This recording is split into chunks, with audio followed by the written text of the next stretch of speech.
байна уу? Болж байна уу? Асуултаа юм уу? За бүгдээрнгийнх нь энэ өдрийн амгаланг айлтгая. За өнөөдөр бид нэр бас одоо уламжлалт их семинар маань үргэлжлэн манай их семинарыг маань Санжид доктор тэргүүлж байна. Энэ маань өөрөө зөвхөн их семинарыг тэргүүлж байгаа гэсэн хэрэг биш. Ер нь шинжлэх ухааны академийн философийн хүрээлэн дээр явагдаж байгаа судалгааны чиг хандлагыг ерөнхийд нь одоо тэргүүлж байгаа эрдэмтэн биднийг бүгдээрнгийн одоо орчин үеийн энэ нийгмийн олон талт ээдрээтэй энэ нөхцөлд философийн хүрээлэн маань үндэсний хэмжээний судалгаа явуулах зорилготой стратегийн одоо тийм зорилго бидний явуулж байгаа бүх судалгаа бол үндэсний хэмжээний судалгаа байна гэсэн ийм зорилготой бид нар ажиллаж байгаа. Тэгэхээр энэ зорилго руугаа өөрсдийнхөө судалгааг хандуулахад биднэрт бас нэг чиг баримжаа өгч байгаа ийм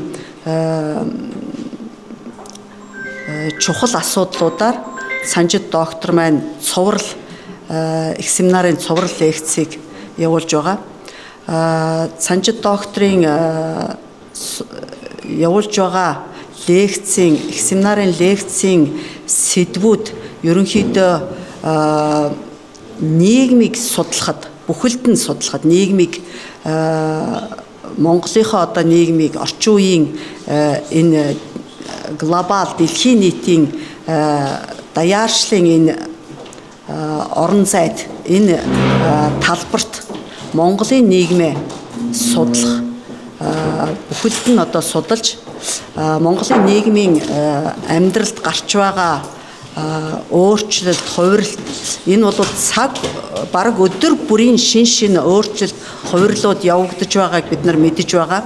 Тэгэхээр энэ их хурдтай өөрчлөлт, хувирлт донд бид нар яаж одоо үндэсний хэмжээний судалгаагаа цэгцэлж, төвлөрүүлж олон одоо чиг хандлагуудыг яаж нэгтгэж, баримжаалж судалгаагаа чиглүүлэх вэ гэдэг энэ асуудал дээр биднэрт бас арга зүйн уриа болж байгаа, чиг болж байгаа, баримжаа болж байгаа ийм чухал асуудлуудаар Санжид доктор маань цуврал лекцийг явуулж байна. Тэгэхээр Санжид докторын энэ цуврал лекцүүд бол Санжид докторын өөрийнх нь одоо судалгааны цар хүрээ ямар өргөмб, ямар өргөн сэтгэдэг хүмб, ямар одоо орчин үеижж сэтгэж чаддаг эрдэмтэн гэдгийг бас харуулж байгаа. Бид нар бол нас гэдэг нь чухал биш. Сэтгэлгээ гэдэг бол судалгаан дээр хамгийн чухал. Яаж одоо цар хүрээтэй нээлттэй өргөнөөр сэтгэж байна уу? Цаг үеэ мэдэрч сэтгэж байна вэ гэдэг бол философийн хүрээлэнгийн судлаачид тавигдж байгаа маш чухал шаардлага. Тэгэхээр зэрэг энэ шаардлагыг хангаж чаддаг эрдэмтэн судлаач ямар байдаг вэ гэдгийг бидэнд өөрийнхөө одоо судалгааны үлгэр жишээгээр харуулж байгаа ийм одоо эрдэмтэн судлаач. Тэгэхээр өнөөдрийн одоо судалгааны сэдв бол ассамблеж онол гэж байгаа. Ассамблеж онол өөрөөр хэлбэл биднэрт хоорондоо холбоогүй юм шиг, эсвэл одоо гинтийн юм шиг цочирдмоор ийм асуудлуудыг яаж нэг зүгт ч юм уу нэгтгэж, төвлөрүүлж, базаж, сэтгэж, ойлгож өөрсдөө энэ ээдрээтэй ертөнцийн сэтгэлгээгээ баримжаагаа алдахгүйгээр нийгэм маань хөгжих ёстой. Энэ судлаач бид өөрсдөө бас яаж судалгаагаа энэ олон ээдрээтэй юм дотроос баримжаалж олж авах вэ гэдэг энэ чиг баримжааг бид нарт бас энэ өнөөдрийн цуврал лекцийн энэ удаагийн лекц маань бас их чухал мэдээлэл өгнө гэж бодож байгаа. Ингээд Санжид докторгоо урья.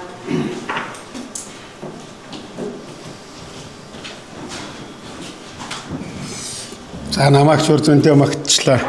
Миний уул нь одоо ийм явуулаад байгаагийн зорилго бол юу вэ нөхөдөө зэрэг энэ манай залуучууд маань бас энэ шинэ философи социологийн арга зүйтэй танилцаж цаашаага өөрснийхөө судалгаанд ашиглаасаа гэсэн бодлын үүднээс явуулж байгаа юм шүү.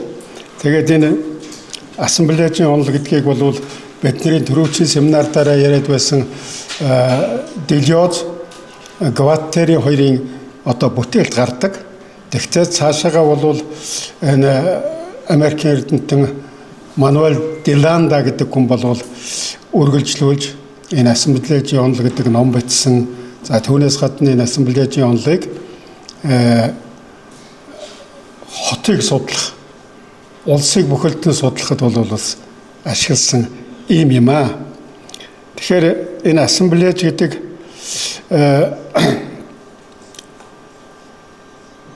нэр томьёо бол энэ Франц хэлний нэр томьёо юм байна. Чухам одоо Францаараа яад дуудагдгийг бол би их сайн мэдэхгүй байна. Ер нь үгийн үндсэн утга нь бол зөгтсөн холболт, ажиллагаанд орсон нийлэмж, за тэгээд динамик, угсралт гэж одоо энэ би бас нөгөө AI ашиглаад байгаа учраас энэ нөхөр маань бас заримдаа надад энэ нэр томьёог янз янзаар бичиж өгөөд бас болохгүй байгаа юм. Тэгээ юу ч гэсэн одоо энэ нэр томьёо ийм олон утгатай байж болох нь байна. Эвлэмж, угсралт, нийлэмж, бүрдэл, холбогдсон бүтэц гэж. Тэгээ энэний дотроос уг одоо онлынх нь утга агуулгыг бодоод үзвэл эвлэмж гэдэг үг нь илүү их зохимжтой юм уу гэж ингэж санагдаж байгаамаа. Тэгэхээр энэ ассамблеажийн онол бол өмнөх онлын арга зүйг хоёр талаар ихээхэн шүүмжилдэг. Нэгдүгээрх нь бол энэ организм буюу бүхэл бүтэн юм, totality гэж байхгүй гэдэг талаас нь бол одоо шүүмжилдэг. Хоёрдугаарт нь бол мөн чанар гэж одоо эссенц мөн чанар гэж бас авч үзэж болохгүй гэж ангилж байгаа юм. Тэгэхээр энд бол тэр юуны онол бол миний төхөөрөмж ажиллагаа авчлаа. Энэ одоо организмын онол гэдэг бол ямарваа нэг юмыг бүхэл бүтэн юм бол тодорхой хэсгүүдээс бүрддэг. Тэдгээр нь бие биетэйгээ нэгт холбоотой. Тэр бүхэл бүтэн юмнаас хэсгийг салгачих юм бол тэр хэсэг бол өөрийнхөө одоо тэр үүргийг хэрэгжүүлж чадхаа болдог гэсэн ийм санаатай. Тийм учраас бол аливаа юмыг бол бүхэл бүтэн зүйл гэж үзэж одоо судлах ёстой гэсэн ийм санаа. За гэтэл энэ ассамблеажийн онол бол тэгэхээр энд бол болгонд одоо юм сүлжигдлийн дотоод харилцааг гол болгож хардаг болов ассамблеажийн онол бол гадаад харилцааг олж хардаг. Тэр нь юу гэсэн үг вэ гэхээр зэрэг энэ бүхэл бүтэн юмны дотор юм гээд байгаагийн доторч нь байгаа одоо хэсгүүд бол өөрсдөө харьцангуй бие даасан ийм учраас бол өөрчлөгдөж болдог. Элдв янзын холболтонд орж нийлбэл юм үүсгэж болдог гэж ингэж үзэх ёстой гэж шүүмжилж байгаа юм. Тэгээд энд бол юу гэхээр зэрэг юмсын шинж чанар гэдэг бол тогтмол биш байдаг. Шинж чанар гэдэг бол гэдгээс гадна потенциал боломж гэдэг одоо тийм зүйл бол өсөж чухал. Тийм учраас одоохондоо юм аливаа юм тодорхой шинж чанартай байдаг гэхэд тэр бол тэр юмдаа зөвхөн гадаад харилцаагаар бусад юмтай холбогдож байгаа үед тэр потенциал бол элэрч гарч ирдэг гэж. Жишээ нь одоо болготой жишээ авах юм аа гэхэд одоо монгол хүн гэдэг бол IQ өндөртэй. Тэгэхдээ ингэж байгаад бол тэрнээс бол одоо гарах сайн гэж байхгүй. зохих хэмжээгээр одоо лаборатори тоног төхөөрөмжийг бий болгоод өөрөөр хэлбэл тэр хүн маань тэр тоног төхөөрөмжтэй харьцаад эхлэхийн үед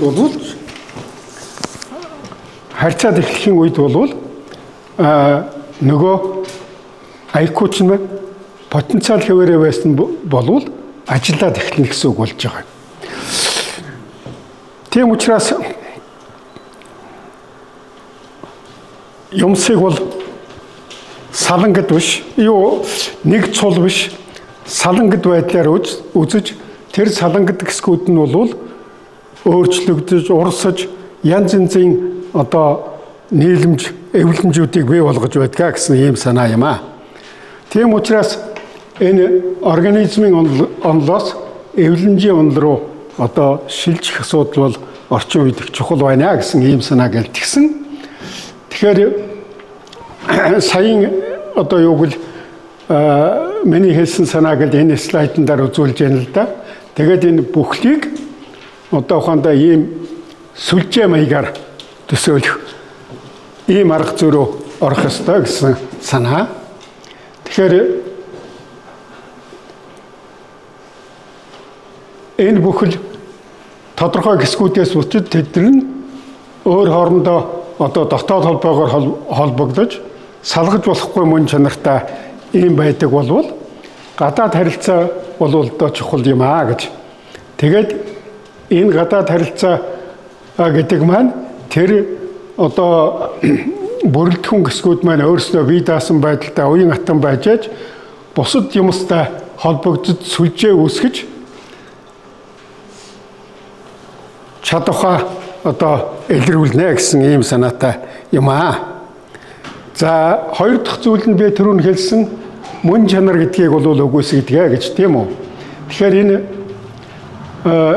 ертөнцийг ойлгох хоёр одоо үндсэн ийм ойлголт байж болох юм гэж. Нэгдүгээрт нь бол энэ аливаа юм бол мөн чанартай гэж одоо үзэх.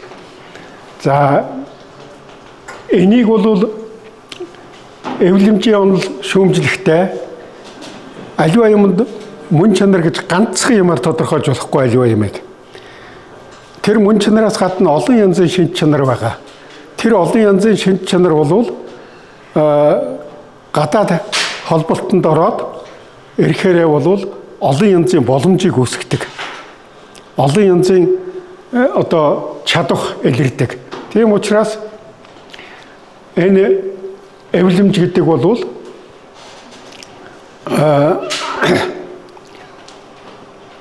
гадаад харилцаагаар тодорхойлогддог ийм сүлжээ юм аа гэж. За энэ дээр энэ мөн чанарын үзэл бол юу одоо эссенциализмын үзэл, энэ эвлэмжийн үзэл хоёрын одоо үндсэн ялгааг харуулж байна.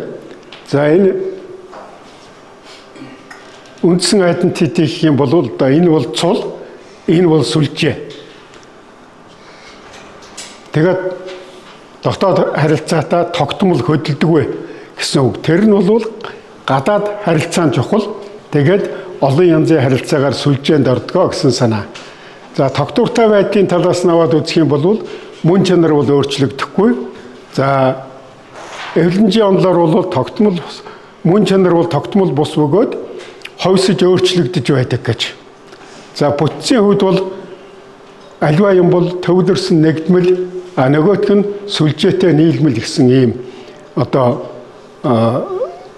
үндсэн ялгаатай. Тэгээд хот, байгууллага, интернет бүх юм бол одоо ийм эвлэмжийн шинж чанартай байдгаа гэж үздэг юм байна. Тийм учраас мөн чанараас харилцаа руу орох нь бол их чухал юм аа гэж. Өөрөөр хэлбэл юмс үзэгдлийн тэр олон шинж чанарыг гадаад харилцаагаар сүлжээ маягтай бусад объектуудтай холбогдоод ирэхийн үед одоо тэр юмс үзэгдлийн шинж чанар бол өөрөөр ойлгогдно гэсэн ийм утгатай юм аа. Жишээлх юм бол сургууль гэж юу вэ гэх юм бол одоо ийм олон зүйлээс бол бүрддэг гэж. Тэгэхээр эвлэмжийн онолын нэг онцлог нь юу вэ нөхөдөө зэрэг одоо санаанд оромгүй их олон зүйлийг хооронд нь одоо холбогдож эвлэмж үүсгэж байдаг гэж ингэж үздэг. Тийм учраас бол одоо ингээд дүрм журм технологи шалгалт эрх мэдэл хэл яриа цагийн хуваар багш сурагч барилга анги танхим дэвтэр гэдэг ингээд эдгээр бол бүгдээрээ эвлэмж болж байж сургууль гэдэг тийм зүйлийг бол бий болгодог. Санаандгүй одоо жишээлх юм бол юу гэдгийг дэвтэр гэхэд бол тэр одоо сургууль гэдэгт огт хамаагүй юм шиг санагдаж болно тийм үү? Тэгвэл тийм биш. Дэвтэр ямар байх вэ? Дэвтэр олдох уугүй юу гэдгээс бол тэр сургуулийн шинж чанар бас хамаарх нь байна шүү дээ. Нэг хүчтэй одоо нөлөөтэй биш боловч энэ эвлэмжийн нэг хэсэг. Жишээ нь одоо дэлхийн 2 дугаар дайны үед манай сургуулиудад дэвтэр олддоггүй. Дүнсэн тамхины цаас шугамдж яж одоо дэвтэр хийдэг байсан тийм үе байна шүү дээ. Гэтэл одоогийн дэвтэр гэж юу байна юу? Тийм ээ? Дэвтэр байхаа болоод одоо манай энэ ихтэй сургуулийн оюутнууд бол энэ слайдыг гар утсаар авчихаа сууж яадаг. Тэгэхээр эн чинь бол бодит одоо бит юм хүртэл энэ эвлэмжид чухал нөлөөтэй гэсэн санаа юм аа. Тэгээд энэ эвлэмжид орж байгаа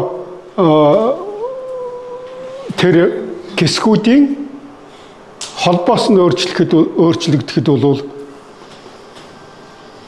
тухайн одоо юмны мөн чанар нь бол солигдно гэж. Тэгэхээр энэ эвлэмжид ордог ойлголтуудын эвлэмж гэдгийг бүтээж байгаа ойлголтуудын нэгдүгээр шинж нь бол энэ. Эвлэмж гэдэг нь нэг төвөөс удирдагдахгүй.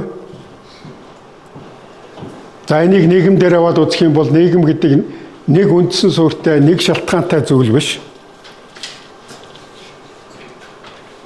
Одоо ийм олон урсгал, олон хүч, олон холбоостой ийм сүлжээ юм аа гэж. Тэгээд энэ бол ховсож өөрчлөгдөж яадаг, ховсож өөрчлөгдөх явцдаа тодорхой хэмжээгээр тогтвортой байдалд орох юм бол энэ холбооснуудын хүчээр одоо талсчих үзэгдэл болов гардгаа гэж ингэж үздэг. За хоёр дахь одоо эвлэмжийн онолын хоёр дахь одоо гол шинж чанар бол энэ байнгын өөрчлөлт. Тэгэхээр түрүүн бид нөгөө төрүүчийн семинар дээр үзсэн шүү дээ becoming гэж тийм үү. Энэ бол юу гэсэн үг вэ гэхдээ зэрэг одоо хүн байлаа гэхэд юмс үзэгдэл байлаа гэхэд тэр холбооснуудынхаа шинж чанараас болоод байнга өөрчлөгдөж байдаг. Өөрчлөгдөж байх явцдаа шинж чанарууд нь бол бас нэмэгдэж, хасагдаж, баяжиж байдаг гэсэн ийм санаа юм.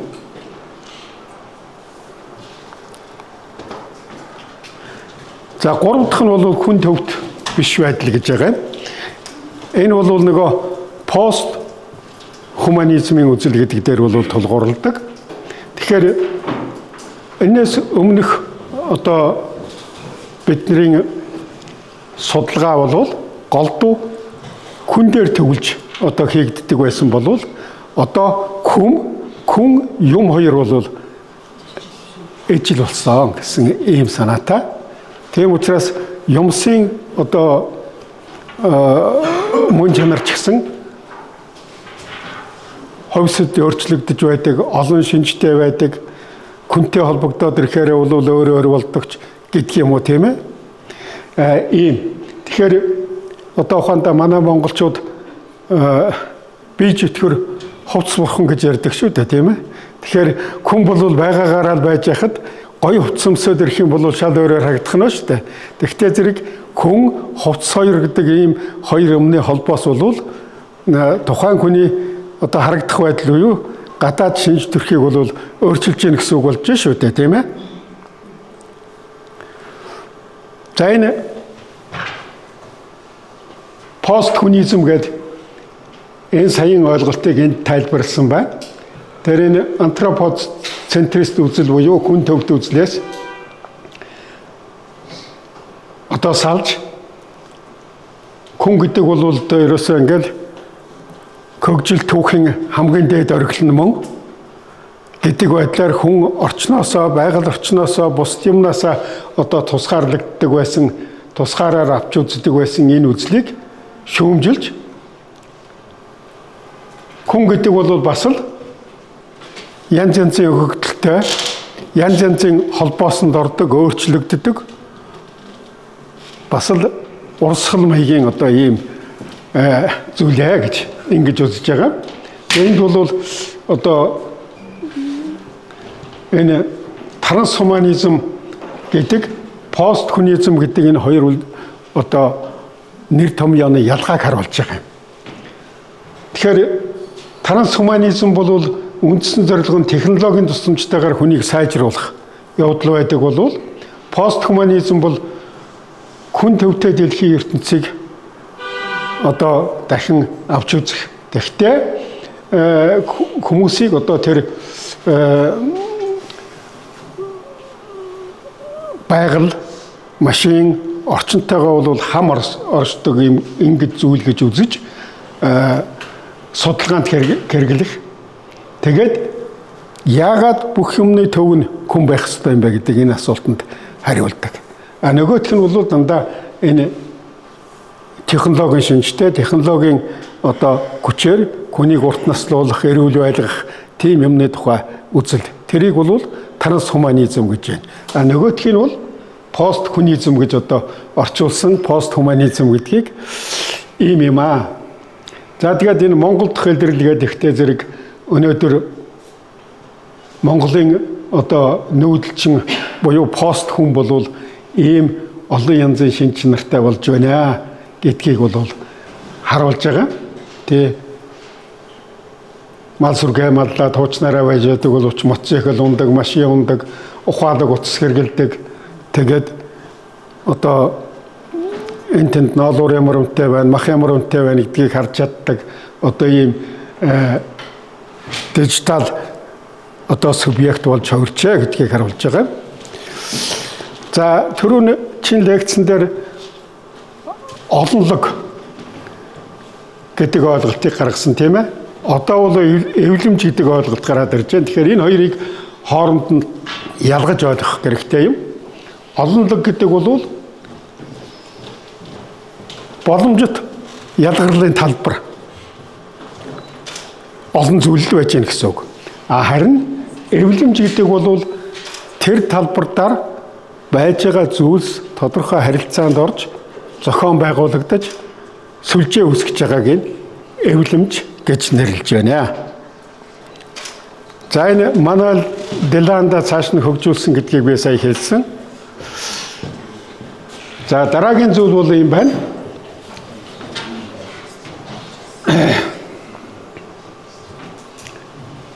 Ер нь нийгмийг энэ трансхуманист парадигмаар үзэх, эвлэмжийн парадигмаар үзэх хоёр хоорондоо ямар ялгаатай байна вэ гэдэг асуудал байгаа. Тэгэхээр нийгмийг үзэх үндсэн үзэл нь бол шугамн энэ дагуу одоо хөгждөг тийм ээ. Жишээ нь одоо юу гэдэг чим тариачны нийгэм ч байдаг юм уу, тэгээд зараагаар нь ажил дүүрийн нийгэм, тэгээд пост ажил дүүрийн нийгэм ч гэдэг юм уу. За эвлэмжийн онол бол нийгэм гэдэг бол хүн ба материалдаг одоо зүйлүүдийн төр зургийн эвлэмж. Одоо байж байгаагаараа бол хизээч байж байхгүй.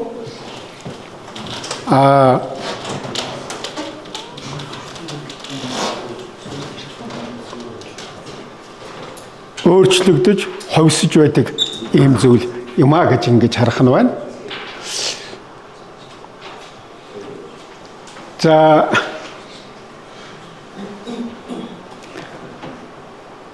энэ мэдээллийн үзэлч гэжтэй энэ юу юм да? Ер нь тэрнийг яаж үнэлэх үү гэдэг асуудал байгуулгын одоо байгуулга ер нь ямар ч юмны одоо хөгжил хөдөлгөөнийг юу гэж үзэх үү гэж. Тэгэхээр байгуулгыг бол энэ трансхуманист үзлээр үзэх юм бол байгууллагууд ухарч байна, амжилтгүй байна, хөгжлийн ард оцорч байна гэх мэтлэнгээр үзнэ гэсэн үг. Өөрөөр хэлбэл бид нэр өнөөдөр Монголын нийгмийг тийм байдлаар харж байна гэсэн үг. Гэтэл эвлэмжээр бол амьд үлдэхийн тулд за одоо янз янзын логистикийг хангахын тулд өндөр одоо дасан зохицох чадвартай ийм одоо амьд систем юм а гэж нийгмийг харах нь байна. За эрх мэдлийн хувьд бол дээд доошоо төр төвтэй өөрөөр хэлбэл аливаа юмыг ингэж шатлсан байдлаар хардаг ийм арга бол трансгуманист нийгмийн одоо парадигмын арга. За эвлэмжийн арга бол төв ч юм уу эсвэл дээрээс нь удирддаг нэг одоо цэггүй олон одоо төвтэй тэр олон төвийн хооронд бол харилцаа үүсэж сүлжээ үүсгэсэн ийм байдалтай. За шинжилгээний зорилго бол за энд байгууллагаар жишээ авах юм бол трансгуманистик парадигмаар байгууллагуудын сул тал нь юу байна вэ? Тэрнийг сайжруулахын тулд одоо юу хийх ёстой вэ гэдэг одоо бидний нөгөө SWOT шинжилгээ маяг юм да тийм ээ. За эвлэмжийн онолоор бол шинээр юу үүсэж байна, ямар дараалттай үүсэж байна, ямар холбоот үүсэж байна, динамик хөдөлгөөн цаашаа юу болох нь гэдгийг бол хардаг. За энэтэй холбоотойгоор би одоо эвлэмжийн онолын одоо анхан шатны одоо зүйлүүдийг та бүхэнд танилцууллаа. Одоо энийг би Монголын жишээн дээр хэлэх гэж байна. Тэгэхээр энэ бол одоо энэс хойш гарах юм бол би судалгаа хийгээгүйгээр зөвхөн өөрийнхөө толгойд одоо бэлэн байгаа юм жаахан түшгэлсгийгээд жишээ авч байгаа юм. Ягаад гэвэл энэ онолыг ямар байдлаар ашиглаж болох вэ гэдэг тэр арга зүйг үзүүлэхийн тулд. Тэгэхээр энэ онолыг ашиглахын тулд одоо дөрвөн янзын одоо багаж хэрэгслийг дөрвөн янзын ойлголтыг ашиглана гэж байгаа юм. За энэ нэгдүгээрх нь бол ризом гэдэг болов ризом гэдэг ойлголт. Энийг би түрүүн та бүхэн түрүүчийн лекцэн дээр ярьдсан тийм ээ. Хоёрдугаарх нь бол одоо нутаг одоо задлах дахиж одоо нутагшил бий болгох гэсэн одоо энэ ойлголт энийг бас түрүүчийн юундаар ярьсан. Энд дээр жишээ нь одоо бид нүүдэл дээр ярьсан шүү дээ тийм ээ. Ингээд малчид нүгэд явахтай газрыг болвол тэр нутаг задрах үзэгдэл бол бий болоод нутгийн хэл хязгаар бол өөрчлөгддөг. За удирдлын циклээд байгаад буцаад эрэхтэй газрыг болвол тэр эргэж одоо нутагчлан сэргидэгч гэдэг юм уу. Тэгэхээр энэ дээр бол зөвхөн малчиндаар ярьж байгаа юм биш. Аливаа юмны өөрчлөлтөөр ярьж байгаа ийм хэрэг юм. За гурав дахь одоо чухал зүйл бол бидний сая ярьдаг ассамблеажийн онол. Тэгэхээр энэ гурван зүйлийг ашиглаж нийгмийн шинжилгээг бол хийнэ гэсэн санаатай. За энийг өнгөрсөн одоо энэ 30 гаруй жилийг ер нь энэ эвлэмжийн онолын үүднээс харуул юу гэж харах хэрэгтэй юм бэ гэж. Одоо бидний одоо дадад хэвссэн одоо харааны өнцөг бол энэ. Өнгөрсөн 36 жил гэдэг бол уналт, сүрэл, ухрал байсан гэх маягаар төсөөлдөг. Эвлэмжийн онолоор бол энэ бол уналт, сүрэл одоо мухардалт байгаагүй. Энэ бол нийгэм өөрөө зохицож өөрөө цэгцрэх ийм жам ёсны үзэгдэл болсон гэсэн ийм одоо ойлголтын үүднээс энэ 36 жилийн түүхэнд хандна гэсэн үг. За жишээ нэг ингээд харахад бол энэ хөдөөнөөс хот руу чиглэсэн шилжилт, за тэр түүхийн үрс модон ашаа зэрэг төр зүрийн зүйлс, за ингээд дуудлагаар явах үйлчлэгээ микро эдийн засаг, албан бус засаг гэдэг энэ бүх юмнууд бол ухаандаа манай нийгэмд бий болж тодорхой хэмжээгээр өөр хоорондоо харилцаанд орж нийгэм бол одоо ингээд төлөвшөх гэж зүтгэж байгаа гэсэн ийм санаа.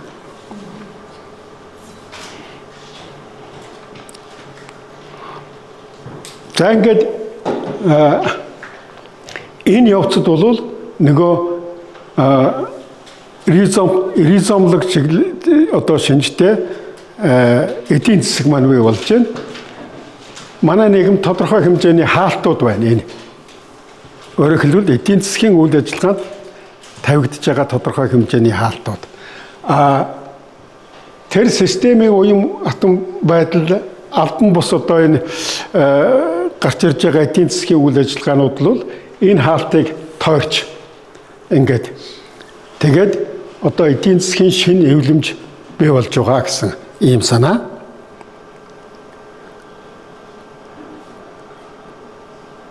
Энэ за энийг орчуулаагүй юм байна. За энэ бол улс төр талаас нь харж байгаа. Тэ. Энэ бол одоо үзэл сурталын хатуу одоо тэр дэглэмээс хатуу тогтолцооноос цаашаа гарч байгаа гэсэн. Тэгээ энэ улс төрд бол төр зүрийн одоо практикийн сүлжээнүүд бий болж байна. Янз янзын одоо сонирхлын давхцлууд бий болж байна. Тэгээд тийм хатуу бүтцтэй ч юм уу, байнгын ч юм уу ийм институтууд биш. Янз янзын одоо коллеж эвслүүд бий болж байна гэсэн ийм санаатай. Тэгээд энэ байгалийн баялагтай холбоотойгоор энэ бүх одоо эвсэл гарч байгаа практикууд бол бас өөрчлөгдөж дахин шинээр зохион байгуулагдаж байгаа. Энэ бол манай өнөөдрийн улс төрийн одоо амьдралын дүр зураг гэж ингэж хэлж болохоор байгаа. За дөрөв дэх одоо жишээ бол энэ nomadic subject буюу одоо нүүдэлчин Монгол гэдэг маань өнөөдөр юу болчихоо вэ? Юу болж байна вэ гэж. За хуучнаар бол одоо тал нутаг өв уламжлал, мал сүргэн байж байна. Гэтэл бол одоо дижитал эдийн засаг бол бий болж тэрнтэй тэр холбогдож байна. За мөн одоо өндөр орон сууцуд бий болж байна. Малчид маань одоо аймгийн төвд Улаанбаатарт одоо ийм орон сууцуд худалдаж авч байна. За тэгээд гадагшаа явж ажиллаж байна гэх мэтчлэнгээр өөрөөр хэлбэл энэ хүн гэдэг маань бас өөрчлөгдөж ийм болж байна шүү гэсэн ийм санаа юм аа. За энийг нэгэн одоо тодорхой байдлаас энэ Монголын улс төр юу болсон бэ гэдгийг одоо харахад иймэрхүү байдалтай байна. Та бүхнийг бас гүйлгээд харцгаасаа гэж бодож би жаахан удаан байлгын нэг. Тэгэхээр энд бол 90 оноос өмнөх улс төр.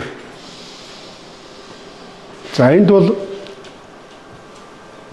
одоо 90 оноос хойш задрал тэгээд одоо дахин эвлэмжид орж байгаа байдал. За тэр цаатлын дөрвөлжин дээр бол улс төр гэдэг бол зөвхөн төр нам биш юм аа. Улс төр гэдэг бол хууль, албан тушаал, нам, бизнес, мэдээлэл, сэтгэл хөдлөл, бюрократ буюу одоо аппарат, гадаад харилцаа, дэд бүтц, сонгогчдын хүсэл гэдэг эдгээр бол бүгдээрээ эвлэмжинд орж иж улс төр гэдгийг бий болгож байна гэсэн ийм санаа юм. Тэгээд энд одоо энэ 1-ээс 9 зүйл бол юу болсон тухай харуулж байгаа. Нэгдүгээрт нь бол энэ нам төр гэсэн одоо ийм хатуу холбогдсон бүтц бол задарсан. Хоёрдугаарт нь төр бол ганцхан төв байхаа бол болсон. Өөрөөр хэлбэл нийгмийн амьдралыг бүх юм одоо төрөөс хараат байсан тэр байдал бол байхгүй болсон. За намууд өөрчлөгдсөн. За уул уурхай бол шинээр таталцлын төв болж болсон. Энэ бол тэгээд энд нэг тодорхой зүйлийг харуулж байгаа. 90-ад оны эхэнд бол энэ намууд социал-демократ, за тэгээд одоо либерал, үндэсний үзэлтэй гэх мэтлэнгээр тийм тодорхой үзэл суртал бүхий одоо намын дүр төрхтэйгээр түүхний бол хэлсэн байгаа. Гэтэл дараа нь ялангуяа одоо тэр уул уурхайтай холбоотойгоор намууд бол аажмаар фракц, нийгмийн бүлэг, сонгуулийн машин, албан тушаалын сүлжээ маягтай болж хувирсан. Өөрөөр хэлбэл тэр жинхэнэ нам гэдэг утгаасаа өөр тал руу явж эхэлсэн гэсэн үг. Тэгэхээр энэ дээр энийг бол та бүхэн бас харна үсттэй тийм ээ. За тэгээд уул уурхай одоо гол нөлөөлөх хүчин болсон. 5 дугаарт нь бол популизм хүчтэй болсон. За 6 дугаарт нь бол эргэн төрийн харилцаа бол одоо шин зүйдлэр байдлаар бол гарч ирсэн. Тэгвэл бол энэ төрөөс хамааралтай төрийг шүүмжилж болно, төрөөс ашиг хүртэхийг хүсэж болно, төрд үлүүлэх нь гэдэг ингээд төртэй холбоотой хүмүүсийн байр суурь бол янз бүр болсон байна тийм ээ. Тэгээд манайд бол сонгогчид ард түмэн бол өндөр хүлээлттэй байдаг. Тэгэхдээ тэр хүлээлтэнд биелэгддэг учраас үйл итгэлцэл бол их болсон. Төрдөө итгэхгүй, биевэндээ итгэхгүй юм байдал бол бий болсон гэсэн үг. За тэр дижитал улс төр бий болов уу гэдгийг та бүхэн бол мэдж байгаа тийм ээ. Тэгээ энд бол энэ орчинд бол үзэн ядсан уур хилэнтэй тийм ч юм бичигдэн, дуулаан шугаан сенсацчигдэн, за нэр хүндтэй холбоотой нэр хүнд хөөцөлдсөн эсвэл нэр хүндийг харлуулах гэсэн тийм юм чи гарч ирнэ. За 8 дугаар гол зүйл бол энэ дэлхийн техник геополитик бол бидэнд хамаагүй юм шиг байснаа өнөөдөр Монголын улс төрийг тодорхойлдог ийм зүйл болж эхэлжээ. За тэр одоо Орос, Хятад 3 дахь гэрчийн бодлого, дэлхийн түүхийн эдийн зах зээл гэдэг одоо. За ингээд энэ болгоны эцэст бол энэ 9 дугаарт нь бол Монголын нийгэм бол ардчилсан замаар өөрийнхөө дүр зургийг олж яваа ийм эвлэмж юм аа гэсэн ийм дүгнэлт гарч байгаамаа.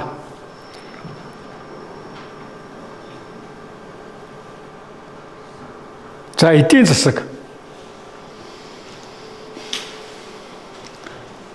За энд бол тэр социалист төвлөрсөн одоо эдийн засаг задарсан.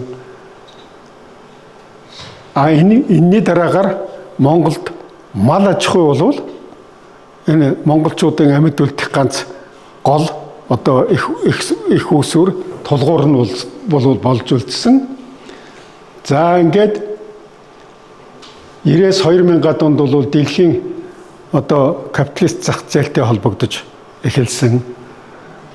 За 4 дугаарт нь бол 2000-аас 2010 оны үед бол уул уурхай одоо Монголын асуудлыг шийдвэрлэдэг гол зүйл болж хувирсан. За 5 дугаарт нь энэс болоод Хятадын эдийн засгийн таталцад орсон.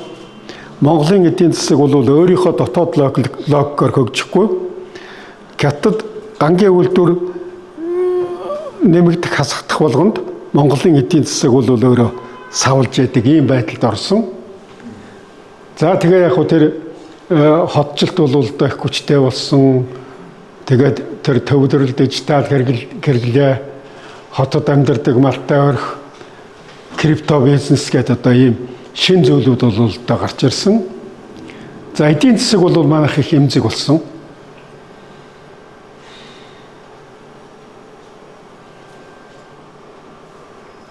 Олон төрөл зүйлтэй биш, уул уурхайгаас хамаардаг энэ төр гэдэг. За ирээдүйд ямар боломж байна вэ гэдэг маань одоо асуултын тэмдэг. Тэгэхээр энд бол яг хөө зүгээр таамгаар сэргээгдэх эрчимгүйч, дата төв, AI, органик хүнс, соёлын экспорт гэх мэтлэнгийн ийм зүйлүүдэд тулгуурласан, өөрөөр хэлбэл уул уурхайн одоо нөлөөг багасгасан ийм эдийн засаг бас бий болж болох талтай юм а гэсэн санааг энд илэрхийлж байгаа. За тэгээд дээр ярьсан юмнуудаа бол одоо баримтаар жаахан харуулах гэсэн ийм оролдлого энэ доотлолт байна. За нийгмийн амьдрал. Нийгэм яаж өөрчлөгдөв вэ гэж. За нэгдүгээрт хамт олон гэсэн одоо тэр социализмын үеийн эвлэмж задарсан. Дараагаар нь бол одоо 90-ад оны их нөгөө гахаж ирдэг. Тэгээд одоо гэртээ ундаа шорлог үйлдвэрлэдэг одоо тэр үе, өөрөөр хэлбэл амьд үлдэх гэж зүтгэжсэн тэр үе Монгол хүний. За тэр гурав дахь одоо чухал үзэгдэл бол энэ хот хөдөөгийн хоорондох шилжилт энэ асуудал. За дөрөв дэх бол эдийн засгийн нэгж нь бол үндсэндээ байгууллага гэхээсээ илүү гэр бүл болж хувирсан гэсэн ийм зүйл байна.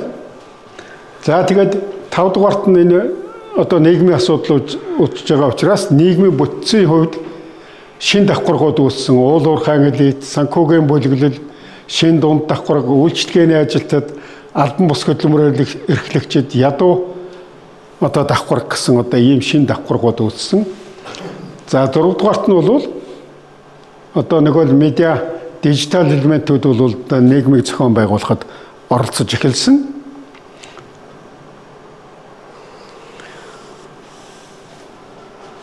За Монгол хүн бол одоо олон кодтай болсон гэж байгаа юм.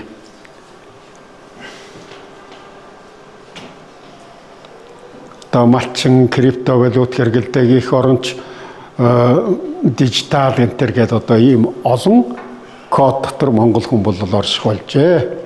За нийгэм илүү шингэн болов гэж байгаа юм. Тэр шингэн гэдэг нь бол илүү одоо хөдөлгөөнтэй урсгалын байдалтай болсныг бол нийгэм илүү шингэн боллоо гэж ингэж үздэг. За тэгээд тэр ардталт нь бол дүгнэлтүүд нь байна. За оюун санааны хүрээ. Тэгэхээр хамгийн гол зүйл бол тэр нэг үнэнтэй ертөнд задарсан. Марксизм, ленинизм л үнэн гэдэг тэр зүйл бол задарсан. За хоёрдугаарт нь бол их өгүүлэмж нурсан гэж байгаа. За энэ бол одоо ухаандаа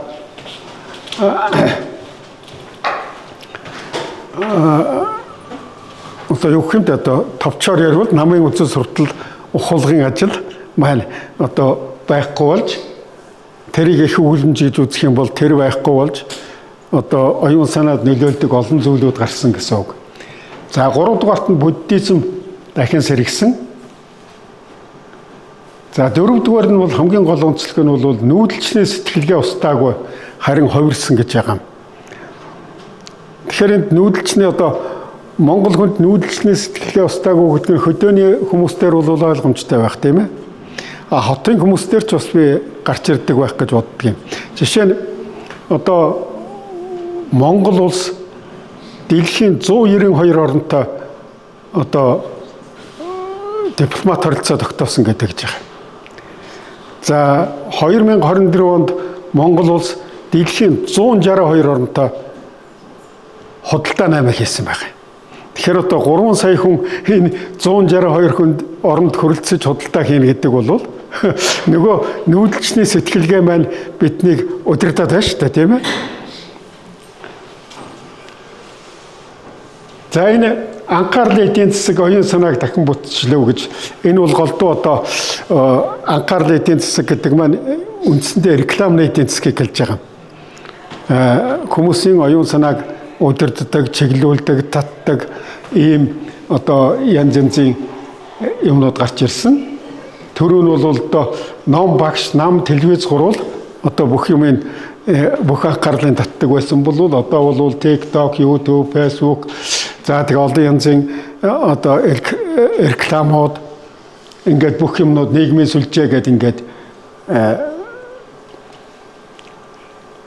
яасан. Тийм учраас хүмүүсийн анхаарал бол олон зүйл чиглэдэг, тогтворгүй байдаг. Ийм хөө одоо болж эхэлсэн. За тэр Монгол хүн олон код дотор амьдардаг болсон гэдгийг бид түрүүн ярьсан тийм ээ. Нэг хүн буддизмын зан үйл хийдэг, AI ашигладаг, барууны философи уншдаг, үндэсний үзэлтэй, крипто сонирхдаг, солонгос pop соёл хэрэглэдэг, нүүдлийн романтик төсөөлттэй байж болно гэдэг ингээд нэг хүн болвол иймэрхүү одоо дүрдэрхтэй болж. За ирээдүйн тухайд төсөөлөл одоо бол тодорхойгүй олон салаа замтай эмзэг одоо ийм болчиход байгаа. Тэгээ энэс бол одоо хүмүүст бол төгшүүртэй байдаг. За зарим тохиолдолд зарим хүнд бол илүү бүтээлч болгох одоо ийм түлхэц болж өгдөг. За тэгээ эцсийн энэ бол бас бүхэлд нь аваад үзэх юм бол задрал уналт биш. Нийгмийн оюун санаа дахиж эвлэмжинд орж байгаа цаашдын хөгжил өрнөлтөнд бол бэлэн болж байгаа гэсэн энэ санааг хэлж байгаамаа. За бид анхаарлын эдийн засаг гэдгийг энд товчхон тайлбарласан юм.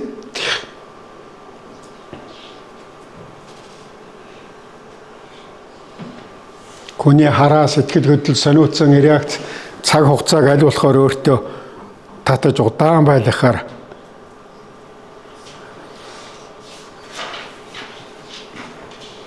за энэ сая миний ярьсныг англиар хийсэн.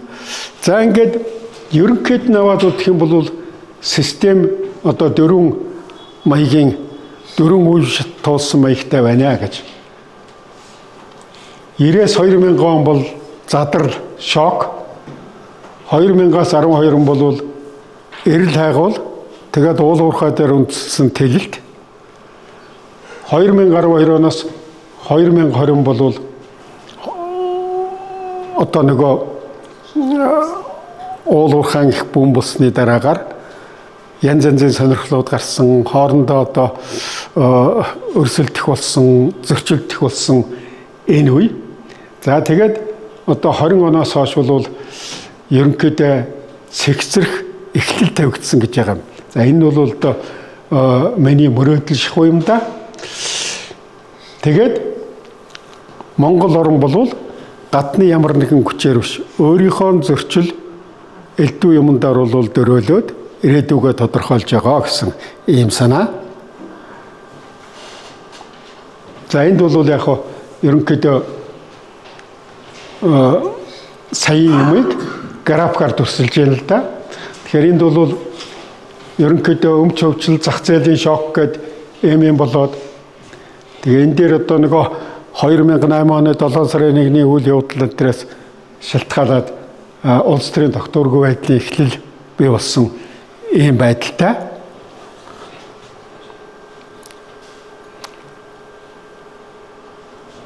За энэ бол одоо тэр 12-аас 20 онд юу болсон юм бэ гэдэг төрүүчийн нөгөө дөрвөн үе шатын нэгийг гаргаж штэ. Тэгэхээр энд бол мэдээлэл одоо хэл тод байдалтай болсон. За иргэний нийгэм бол одоо хүчрэгдсэн, авилга ихссэн биш, авилгыг илрүүлдэг.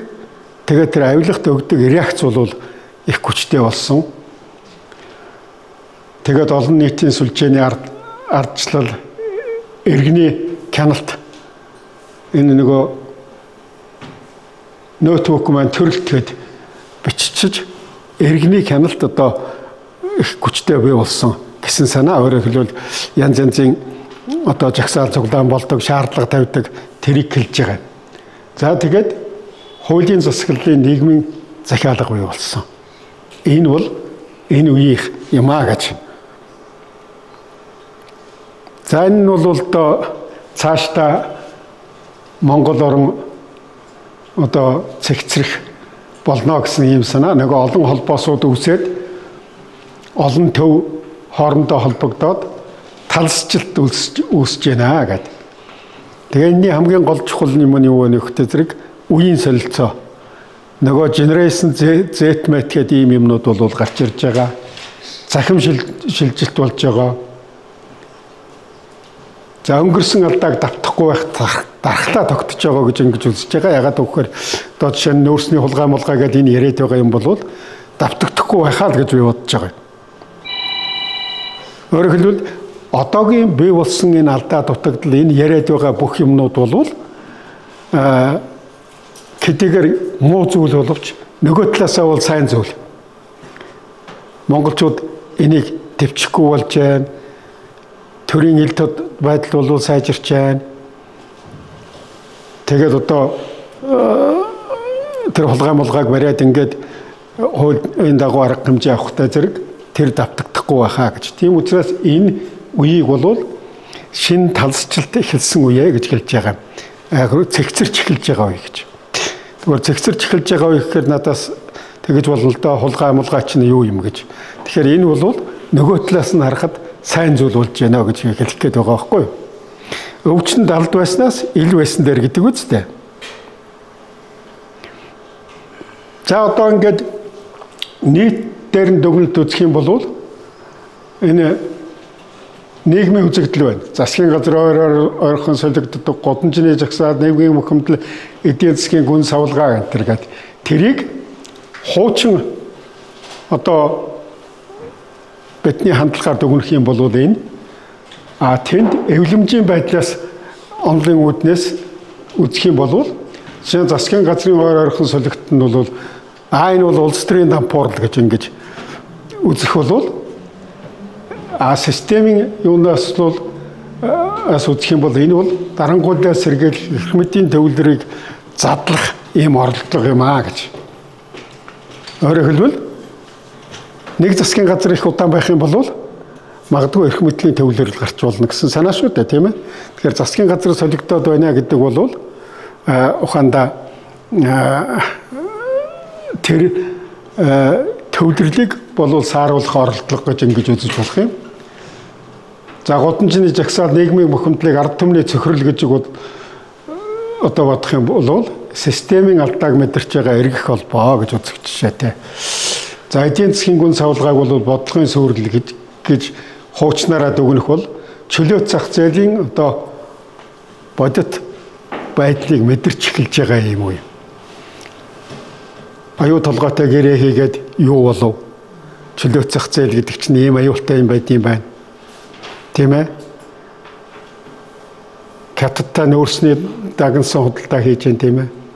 Авъя гэсэн болгоноор нөгөөд байх юм бол одоо ямар байдалд орох уу гэх мэтлэн. За энийг бол төрүүчийн бидний нөгөө нэг лекцэн дээр тэгшүндэрлэг гэж үзсэн шүү гэд юм үзсэн шүү дээ. Тэгэхээр Монголын нийгэм бол одоо ингэж савлж явснаа одоо бол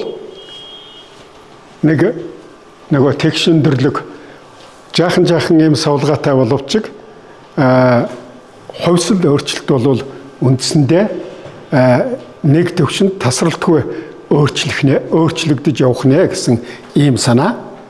Өөрөөр хэлбэл энэс цааш бид нэр ухаантай байж чадах юм бол Монголын нийгэм эрүүлжиж хөгжих боломжтой байна гэснийг л илтгэж байгаа.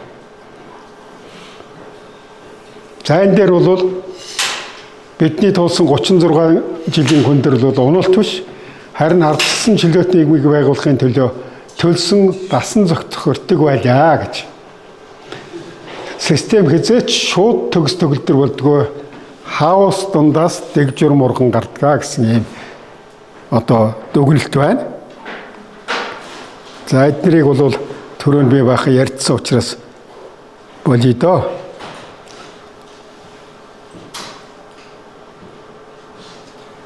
Түрүүн график энтрээр баахан харуулсан шүү дээ, тийм ээ.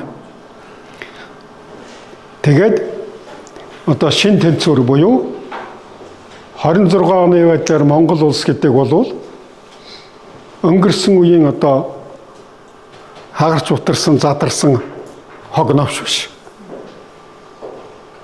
Маш одоо нарийн төвхтэй өөрийгөө зохион байгуулж байгаа ийм систем юм а гэж харах ёстой. Тогтворгүй байдал нь бол амьд үлдэхийн төлөө боломжийг олгодог. За одоо төвлөрийг сааруулах нь бол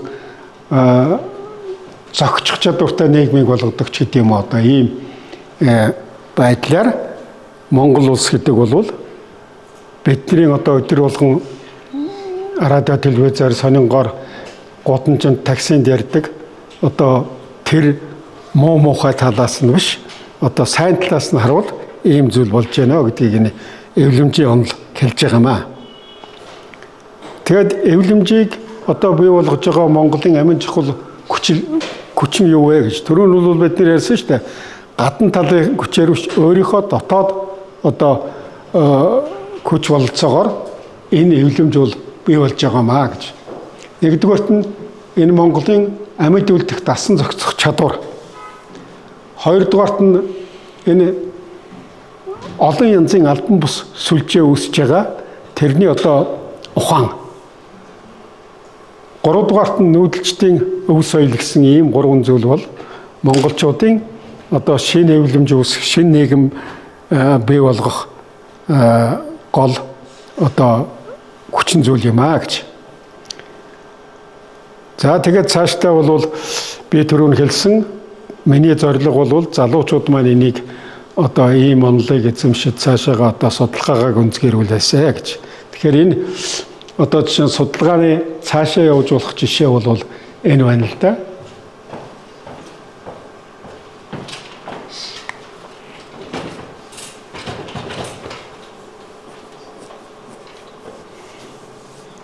Жишээ нь гэр хороолол гэдэг чинь юу юм бэ гэдээ одоо жишээ нь хот төлөвлөлтөн дээр харахад энэ бол одоо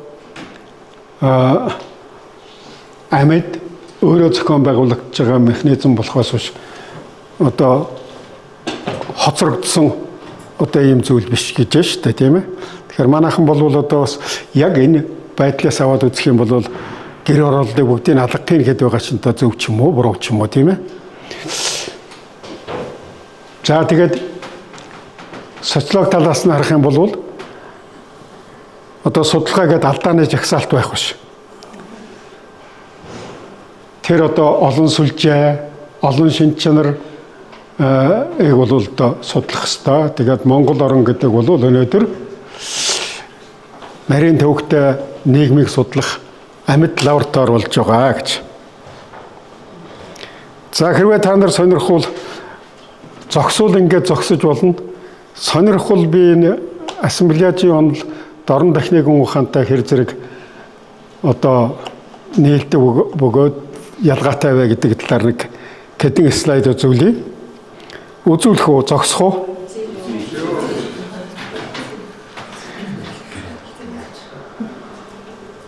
За эхлээд буддизм болон юу за энэ Английн орхиод Монгол орчуулгандаар нь очие.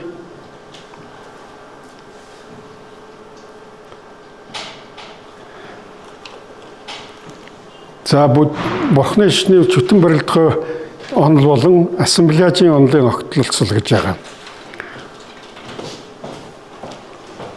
Харагдаж байна уу?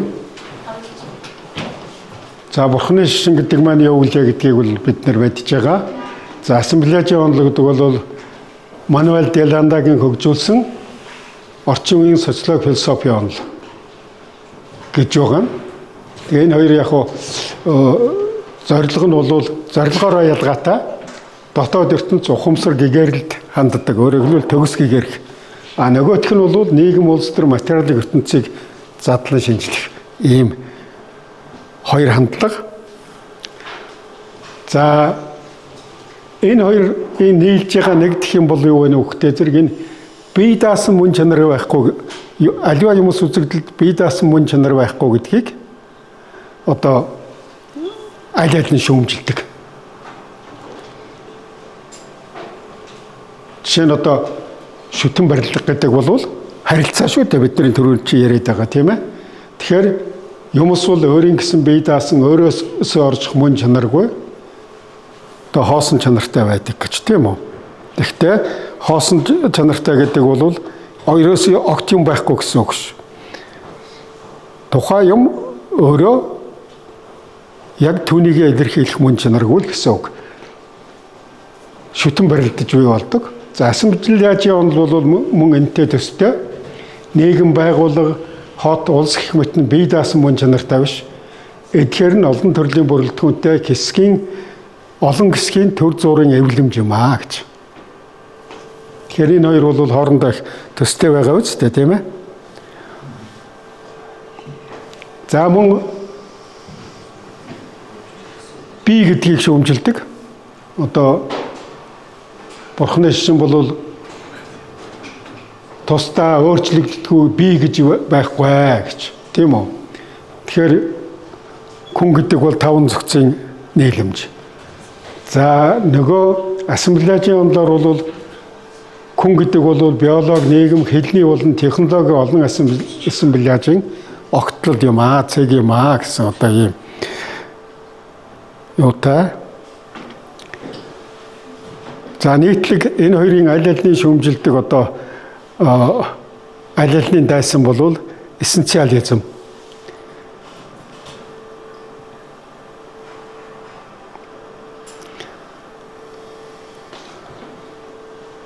Энэ Бурхны шишинд бол жишээ нь атман свабхава буюу өөрийн мөн чанар өөрчлөгдөхгүй бий гэдгийг шүүмжилдэг бол ассамблеажийн онолд бол урьдчилан тогтоосон мөн чанар гэж аливаа юмд байхгүй гэж. За харилцаа бол ангатгч оршгүй. За буддизмд одоо харилцаа гэдэг бол аливаа юмны оршихуй нөхцөл. За ассамблеажийн онолд бол харилцааны эд ангиудыг нэгтгэх төдий биш, тухайн эд ангиудын юу болохыг өөрийн тодорхойлдог гэж.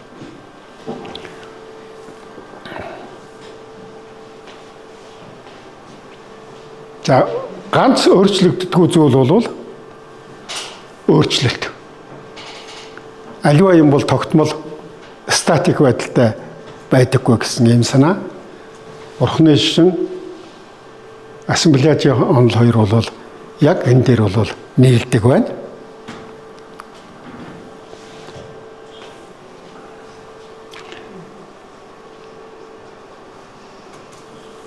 Онтологийн хэлбэр, юмс үзэгдэлийн оршин байх онтологийн хэлбэр нь бол урсгал, хөдөлгөөн. Тийм учраас юмс бол нэр үг биш, үйл үг юм аа гэж.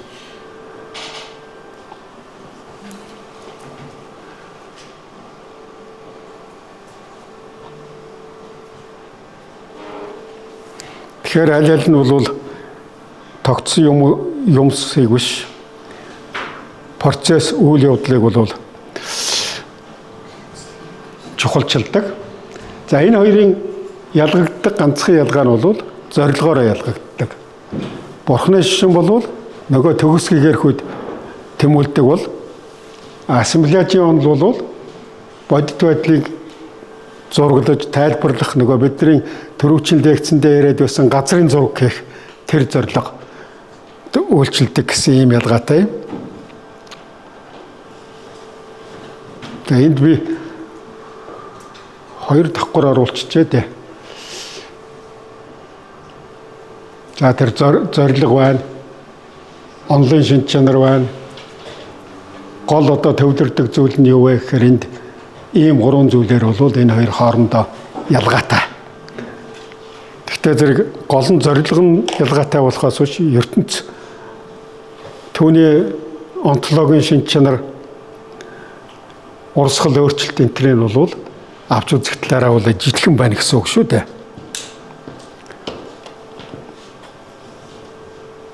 За энэ нэг төрүүчийн хэлсэн ассамблеажийн онол бол газрын зураг гэдэг. Бурхны шишин бол шүтэн барилдсан сүлжээнд оршиж эрхчлөө, оюуны эрхчлөөнд хүрэх зам юм аа гэсэн ийм санаатай.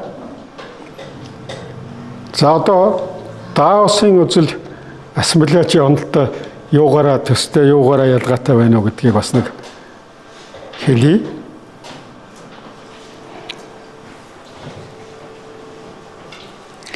Тэгэхээр Даосын философийн гол юм бол зүтгэлгүй үлдэх. Юмыг хүчээр өөрчлөх биш.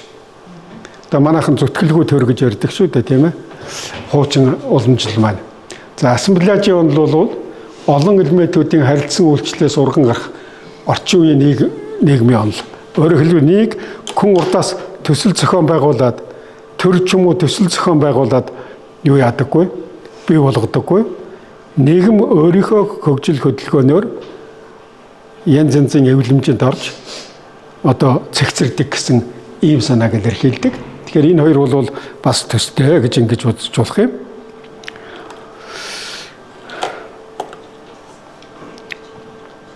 За энэ хоёрын бас төстэй зүйл бол энэ төвлөрсөн хяналтанд итгэдэггүй аливаа юмд ухаалаг оролцоо чухал гэж. Жишээ нь нэг юу байдаг л да. Торчин ууын бичсэн нэг номонд нэг түүх байдаг юм. Нэг 80 гэдэн настай өвгөн маш ширүүн давлгаатай далайн усанд ингээд ороод гарч ирэл загас шиг байсан гэж. Тэгээд уулдсан хүн гайхаад та яаж ингэж чадчихэв вэ гэхдээ зэрэг байгалийн хүчийг өөрийн байдлаар ашиглахаар ингэж болд юм а гэж хариулсан гэж. Тэгэхээр энэ бол тэр Даосын онолын нэг чухал юм байна л дээ. Энийг төрийн үйл ажиллагаанд аваад үзэх юм бол ухаанда юмс үзэгдлийн мөн чанарыг таних тэр жам ёсны хөгжил хөдөлгөөн юу байна уу гэдгийг таних үйлдэхээс биш захиргааталтын аргаар хүчээр тулгын шийдвэрлэх ийм арга бол нийгмийг хөгжүүлэх арга биш юм а гэсэн санаал юм л да. Ерөнч эвлэмжийн онолын дагуу бол төр гэдэг бол тэр эвлэмжинд орж байгаа олон зүйлийн нэг л зүйл нь. Тэгвэл яг магадгүй шинж чанарын хувьд нөлөө нь бусдаасаа илүү байж болно. Тэгвэл орой дээр нь байж байдаг бүгдийг чиглүүлдэг ийм зүйл биш. За энийг бол энэ сая миний хэлж байгаа хэлсэн зүйл илэрхийлж байна. Таоизм бол ертөнцийг хүчээр өдөртгсөн байгалийн зам алдагддаг гэж үздэг. За энэ үзэл бол жишээ нь орчин үеийн энэ экологийн номлолд их тусгалаа олсон байдаг. Лев Николаевич Толстойч бас нэг бөөр дээр үйтгэлсэн байдаг. Өндөр Вашин энэ хот мотыг шүүмжлээд хүн төрөлхтний хамгийн зовлон бол хийх ёстой юмыг хийгээгүйгээсээ хийх ёсгүй юмыг хийснээсээ бол хүн төрөлхтний зовлон үүсдэг гэж ингэж хэлсэн байдгийг. Тэгэхээр энэ бол энэ Даоизмын онолтой бол төстэй юм зүйл. За юмс бол мөн чанараараа ус явц дундаа төлөвшдгөө гэж. За энэ хоёр үзэл онолын дүгнэлт нь бол энэ дээр байна. За тэр миний төрөвчийн хэлсэн хүчээр биш нөхцөл бүрдүүлэх гэдэг бол төрийн гол үүрэг байх нэ. За яг ялгаа нь гэвэл энэ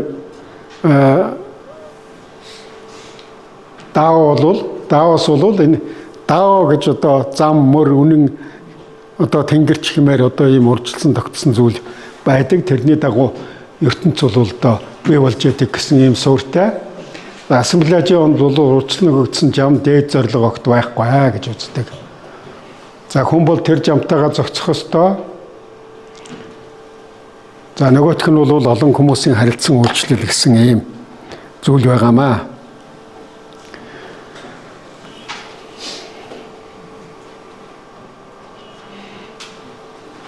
За энэ дээр бол би асуулт тавьж байна. Энэ Даосын онол ассамблеажийн онолыг хамтдах бол Монголын хөгжлийн онолын талаар юу хийж болох вэ? Өөрөөр хэлбэл миний бодлоор бол бас эндээс ч нэг шинэ парадигм гарч болох талтай. Бурхны шашин ассамблеажийн онолоос бас тэгж гарч ирэх талтай. Төрөвчин лекцэн дээр ярьсан номодлогийн онол нүүдэл судал хоёрын дундаас бас тийм гарч ирэх боломжтой. Тэгэхээр энэ маань юу гэсэн үг вэ? Зэрэг бид нэр дандаа ганц барууны онолоор явах биш. Дандаа дээр үеийнхээ юмыг ярих биш. Энэ авкхийн ухаан, арга бүлгийн ухаанаар хандаж энэ монголоор юм хандах гэдээ бид нар яриад байдаг мөртлөө яг энэ юу гэсэн үг вэ гэдгийг хэлж мэддэггүй шүү дээ. Тэгэхээр миний бодлоор бол энэ арга л одоо хамгийн чухал юм аа гэж ингэж санагдаж байгаа. За энэ яг хөө төрүүчийнхээ ярьсан юмыг жаахан давтаж байх шиг байна. За шинэ хандлага нөхцөл бүрдүүлэх гэдэг ийм зүйл байна.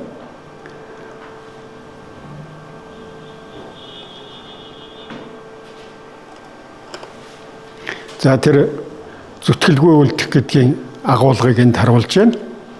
Манай дэмжигд орж байгаа ном энтерт зүтгэлгүй төр гэсэн ийм ойлголт байдаг. Лувсан Цэрэнгаан бичсэн номд ч бас байдаг. Тэгэхээр тэр зүтгэлгүй үлддэг төр гэдэг бол одоо хамгийн шилдэг төрөл юм да. Одоо орчин үеийн либерал онолтой ч бас жаахан ойртож магадгүй. За барууны зарим судлаачид одоо энэ Даосын онол бол ер нь Даосын онолтой их төстэй ийм онолуудыг бас гаргасан байт юм байна.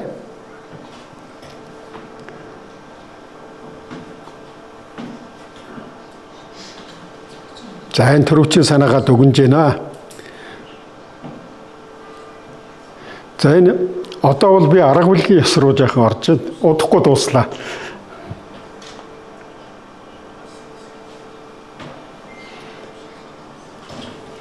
Тэгэхээр арга бүлэг гэдэг бол философиг тайлбарлах хүрээ нийгмийн одоо дотоодын өөрчлөлт тэгээд өөрчлөгдөж байгаа тэнцвэр болох тэр байдлыг бол да судалж болох юм а гэж арга бүлгийн ухааны үүднээс. За ассамблеажийн онол бол мөн төстэй судалгааны арга зүй юм өөрчлөлтийг бий болгож байгаа бодит элементүүд нь юу юм бэ гэдэг. Тэгээ нөгөө талсчлалтын тухай бид нэр ярьсан шүү дээ. Тэр маань тэр арга бүлгийн тэнцвэр гэдэг ойлголттой ер нь дөхөж очиж байгаа юм.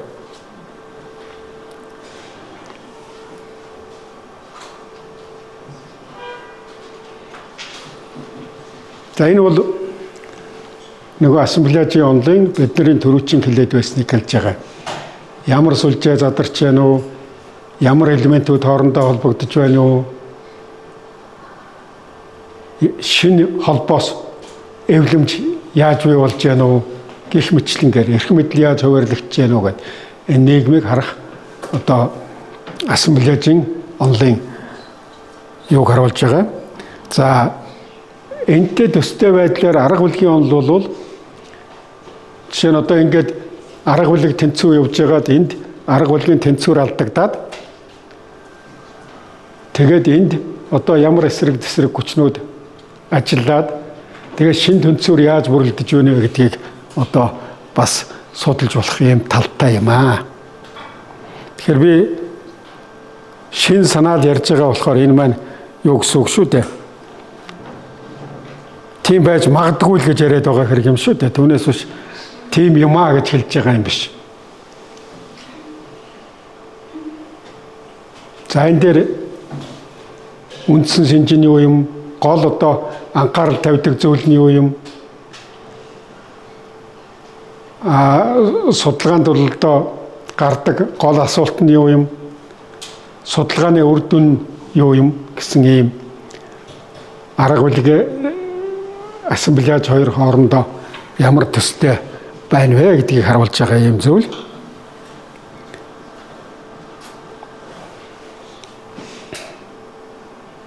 За энэ бол энэ хоёрыг нэгтгэж харуулж байгаа.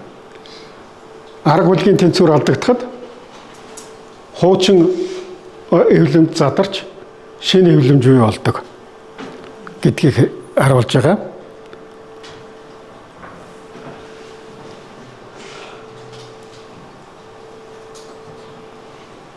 За энэ бол хамгийн сүүлчийн одоо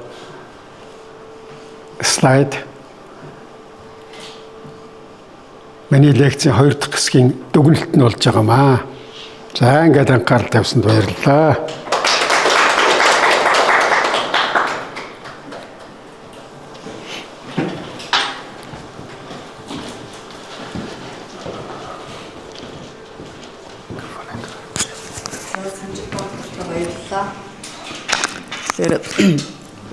Асуулт, санал гэдэг мээр санагдж байгаа юм зөндөө байгаа бах. Манай оролцогчдоо бас бүгдээрэнд нь баярлалаа. Өнөөдөр их семинарт идэвхтэй оролцож үнэхээр бидэнд судалгаанд хэрэгтэй.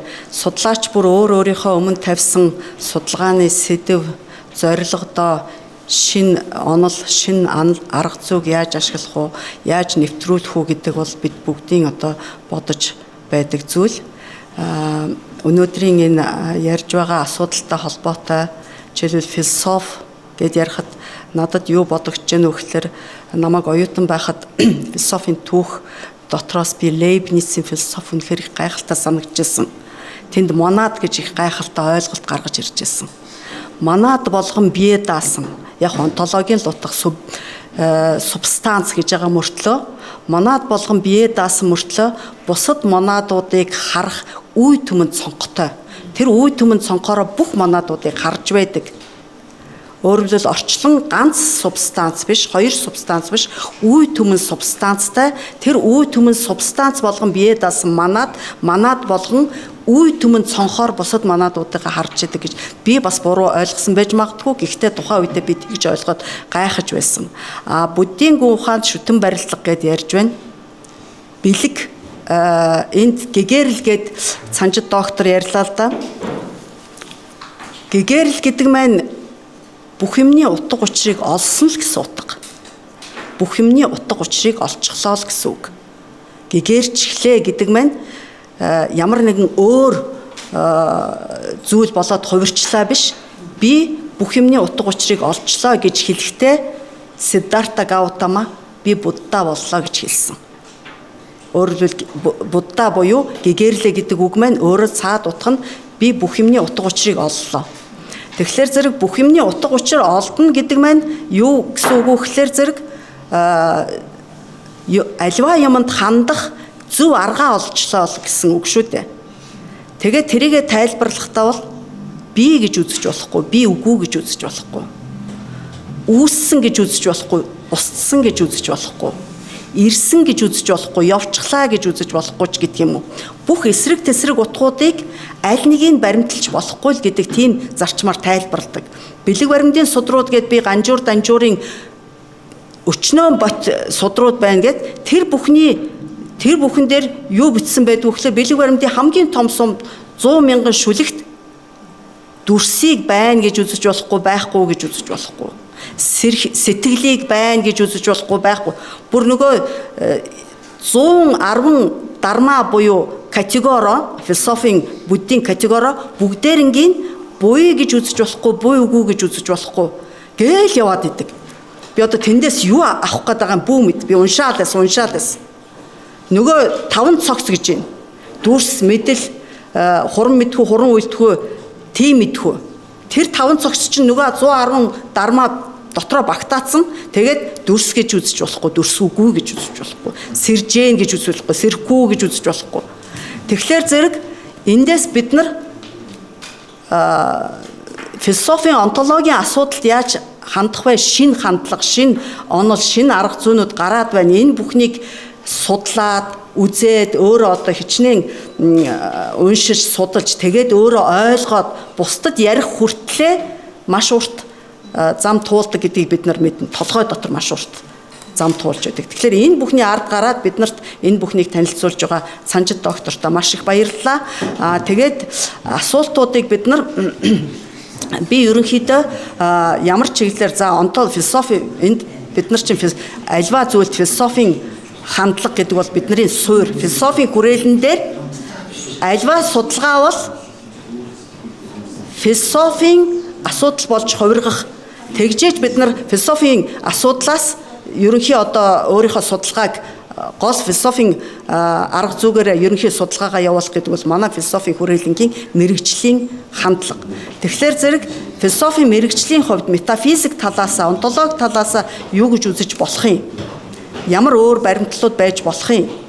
Эсвэл та бүхний судалгаанд энэ яаж хандах вэ? Нэгдүгээрт. За хоёрдугаарт хамгийн хэцүү юм бол нийгмийн асуудал. Нийгэм гэдэг бол хүмүүс. Хүн гэдэг бол хэрвээ орчлон ертөнц хязгааргүй бид нар шүн одоо цэлмэг тэнгэртэй шүн ингээд тэнгэр рүү харах юм бол хязгааргүй шаваарлцсан олон од харагддаг. Тэр од бүхэн нэг нар гэд үзэх юм бол хязгааргүй олон нар тэрийг тойрсон яг дэлхий шиг нөхцөлтэй үүсээ тэн дээр сэтгэгч төрлөختөн үүссэн байх магадлал бол маш их.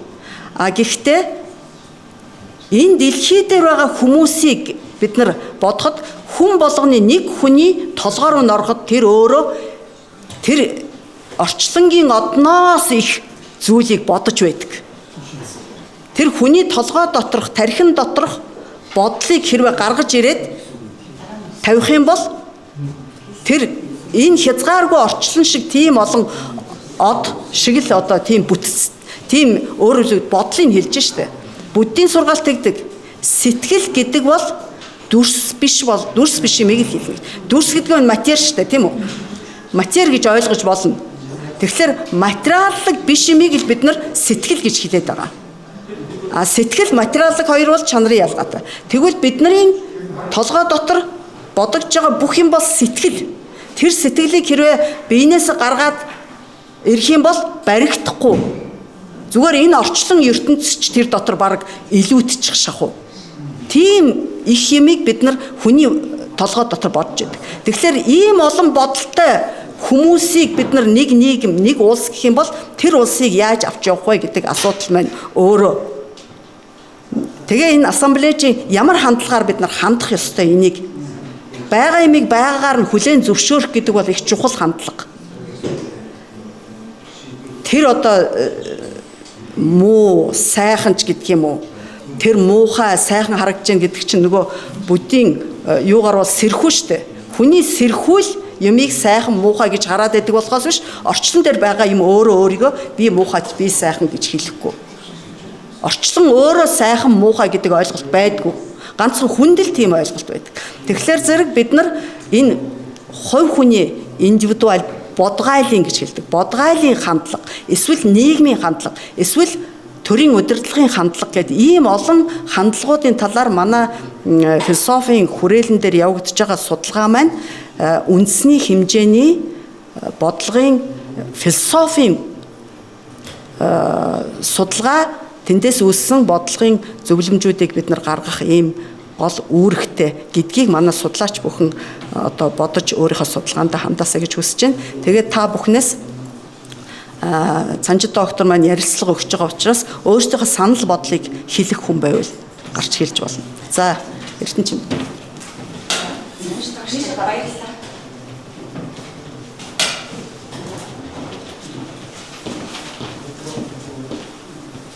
За, та бүхэндээ өглөөний мэндийг хүргэе. Санж дагштай их баярлалаа.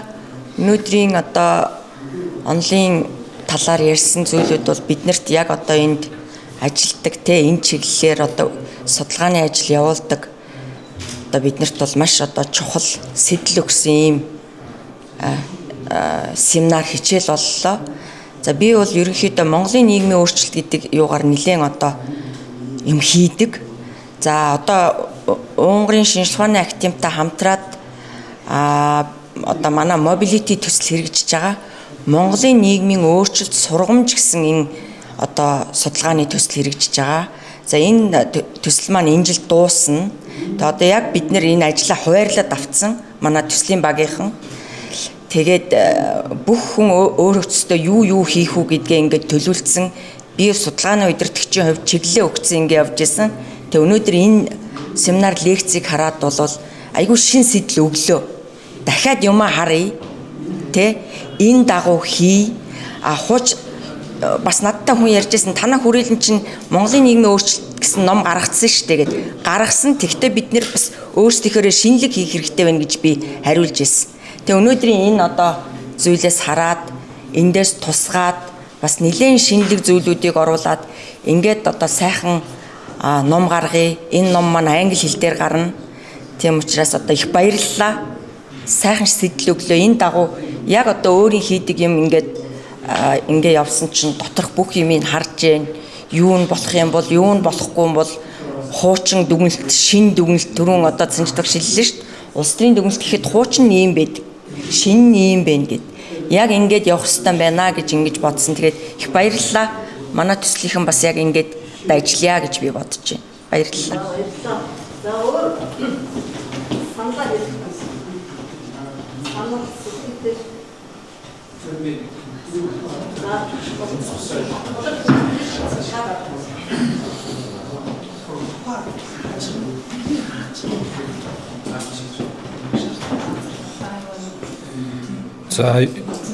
За юун дөрөнд бол сонирхолтой хэлтгэл лекц сонор дуусна.